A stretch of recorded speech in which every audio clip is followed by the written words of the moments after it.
Welcome. In this episode, we're exploring the far-reaching implications of the Israel-Iran conflict, and particularly how the U.S. decision to strike Iranian nuclear sites under what's now being called the Trump Doctrine is reshaping geopolitics, domestic politics, and what lies ahead in 2024 to 2028 elections. We'll break down the timeline, political fault lines, media games, constitutional concerns, and serious implications for conservatives who value limited government, individual liberty, and fiscal sanity. Let's dive in. Part 1, Timeline and Key Facts. Strike on Iran's nuclear sites. In late June, the U.S. officially entered the fray, joining Israel in a high-risk military operation that struck deep into Iranian territory. Key nuclear facilities, Fordow, Natanz, and Isfahan, were targeted with precision bunker-busting bombs dropped by U.S. B-2 bombers. These weren't symbolic hits, they were designed to severely degrade Iran's nuclear capability. Trump, in a national address, declared the mission a success for global stability, asserting that under his watch, Iran will never go nuclear. While critics questioned the legality, supporters called it long overdue. Ceasefire brokered. Iran responded by launching missiles toward Al Udeid Air Base in Qatar, housing American personnel, but the damage was limited, with no U.S. casualties reported. The media panicked, but Trump remained cool-headed. Within 48 hours, diplomatic channels opened, led by Qatar, and a tentative ceasefire was in place. Trump publicly thanked Gulf intermediaries but made clear, we'll respond tenfold to any further aggression. So far, Iran's regime has pulled back, though not without rhetoric and internal saber-rattling. The Trump Doctrine takes shape. What's emerging is a clear new framework for American power abroad. Senator J.D. Vance called it the Trump Doctrine, American interests first, diplomacy preferred, force when necessary, and a swift exit, no open-ended wars, no regime change fantasies. Think of it as Reagan's peace through strength, updated for a post-Iraq, post-Afghanistan world. Critics argue the doctrine is unpredictable or even reckless, but supporters say it's the first clear break from the military-industrial status quo in decades. No more nation-building, just protecting our interests, fast and hard. Part 2, Base and Political Divides. Republican backing. Here's what you need to know. Partners poll found that roughly 60% of Trump voters believe Israel's war is America's war, and 65% of self-identified MAGA Republicans support continued military action until Iran's nuclear program is completely dismantled. To many, this isn't about policing the world, it's about deterring enemies before they become existential threats. There's also a cultural component. Israel is viewed by many on the right as a lone beacon of Western values in the Middle East. The Republican base, especially in evangelical and military-friendly states, is largely aligned around strength, deterrence, and the belief that peace only comes through dominance, not appeasement. Part 3, Constitutional and Limited Government Issues. Congress versus Executive. House and Senate War Powers resolutions led by Thomas Massie and Ro Khanna stressed that only Congress may declare war, current strikes lack that legitimacy. Constitutionally, conservatives should champion congressional oversight. Fiscal responsibility, wars drain trillions, funds needed for border defense, energy infrastructure, school choice. Conservatives prioritize making sure taxpayer money is spent at home. Executive overreach, Trump's doctrine gives unilateral power to start limited wars. Some conservatives cheer decisive leadership, others are alarmed at the precedent, one man, one decision. Rights impact, home surveillance, sanctions, and wartime media crackdowns risk rolling back civil liberties, another red flag for limited government advocates. Part 4, Historical Parallels. Iraq War echoes, like Bush in 2003, Trump faces a key choice, commit more troops or stay limited. Bannon and Carlson warn against repeating that mistake. Cold War deterrence, Reagan's peace through strength logic resonates today, but Reagan kept open diplomatic channels. Trump's doctrine mirrors that blend, show strength, offer diplomacy. Obama's pivot, Obama promised a pivot to Asia, yet got pulled back into Syria and Libya, not unlike today's return to Middle East crisis. Trump's nuke policy history, Trump pulled out of the Iran nuclear deal in 2018, reflecting distrust in multilateral diplomacy.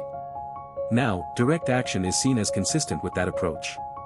Part 5, Media and Left-Wing Hypocrisy.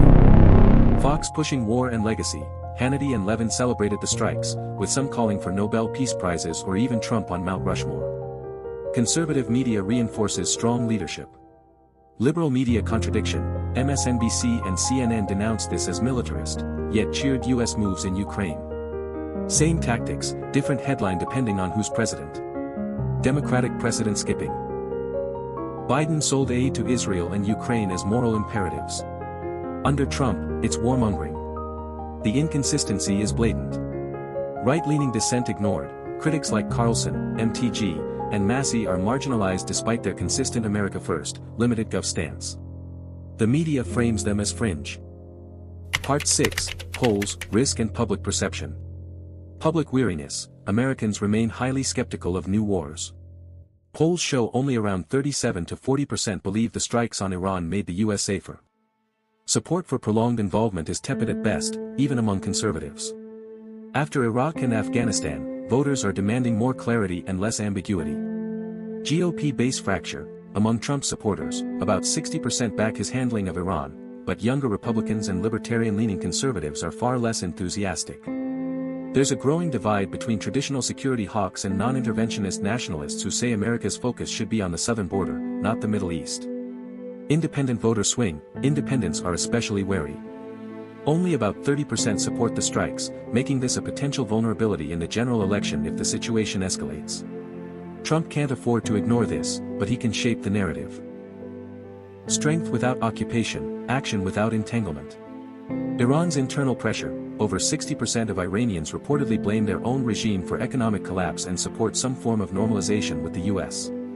This is an opening, one that conservatives could seize by encouraging pressure without full-blown war. Fear versus fatigue, nearly 80% of Americans fear Iranian retaliation, even if they don't want more U.S. involvement. This gives space for strong defense arguments, prevention over reaction. It's classic, peace through strength, but it must be coupled with restraint. Part 7, Election Implications. Primary dynamics, Trump's doctrine plays well with nationalists and security conservatives, but opens him to flanking from anti-war Republicans like Ramaswamy. DeSantis walks a tightrope, supporting Israel while distancing from broader war talk. The GOP field is splitting along foreign policy lines. General election stakes, Trump's approval on foreign policy took a hit. Down to the low 40s overall. But among core conservatives, his support remains solid. The challenge is pulling independents and swing state voters without alienating the base. If he can position the Iran strikes as limited, defensive, and successful, he regains strength. Democratic division, the left is deeply fractured. Progressive Democrats want a total pullout, moderates back Biden-era Israel support. That infighting could bleed into 2026 and 2028, especially as foreign policy becomes a wedge issue again. Expect Democrats to struggle reconciling the anti-war base with globalist donors. 2028 Future Playbook, a new generation of conservative candidates may blend Trump's clarity with constitutionalism, no blank checks, but no appeasement either. Think, strong borders, limited wars, and America First economics. The lessons from this conflict will shape that platform. Part 8, Conservative Vision for America. Strength with accountability, America can be strong without being reckless.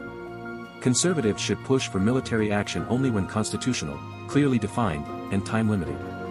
Defend the homeland first, before rebuilding the Middle East, fix our own border, our energy grid, and our inner cities. That's what voters care about. Fiscal sanity, every billion spent abroad should be questioned, especially when the debt is nearing $40 trillion. Conservatives must link foreign policy to fiscal policy, loudly. Free speech and civil liberties, no more Patriot Act overreaches. No censorship in the name of national security.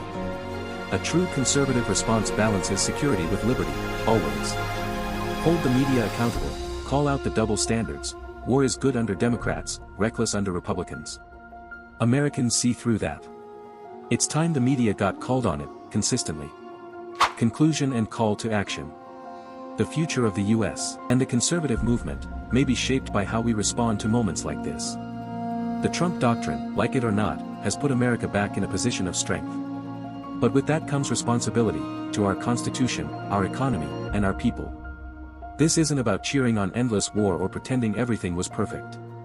It's about ensuring that when America moves, it does so with purpose and accountability. If we want limited government, secure borders, and preserved freedoms, we can't sit on the sidelines of these global decisions. So what kind of conservatism wins in 2024 or 2028? One that stands tall abroad, but doesn't forget the price at home. If you agree, hit like, subscribe, and drop a comment. where do you think the line should be drawn? Thanks for watching. Stay informed, stay grounded, and as always, stay free.